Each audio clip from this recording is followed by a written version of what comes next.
ஒரு நாள் ஆரம்பிக்கும் பொழுதே இந்த மாதிரி ஒரு அழகான சூரிய உதயத்தை பார்த்துக்கிட்டே ஆரம்பிக்கிறது எவ்வளோ சந்தோஷமான விஷயங்க. ஆனால் எல்லா நாளும் கடல் இதே மாதிரி அழகாக இருக்காது. காற்று சீராக இருக்கும்போது இந்த மாதிரி அழகான சூரிய உதயத்தை பார்க்கலாம். இன்னைக்கு ரொம்ப முக்கியமான ஒரு விஷயத்தை தான் இந்த வீடியோவில் பார்க்க போகிறோம். எங்களை மாதிரி மீனவங்களுக்கு இன்னும் ரொம்பவே முக்கியமான விஷயம்.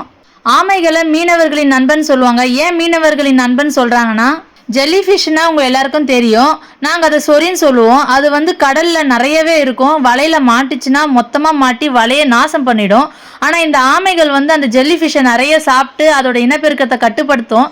மீனவர்களுக்கு ஒரு சிறந்த மீன்பிடி தளத்தை உருவாக்கி கொடுக்கும் இந்த ஆமைங்க.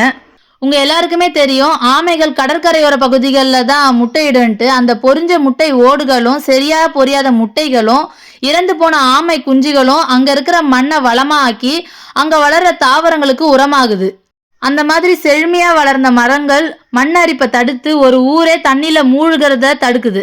சுறா மாதிரியான மிகப்பெரிய மீன்களுக்கு முக்கிய உணவு இந்த ஆமைகள் தான்.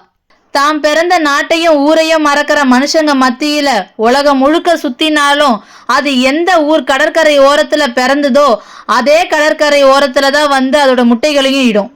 அப்பாடா, எனக்கு தெரிஞ்ச எல்லா தகவலையும் சொல்லியாச்சு.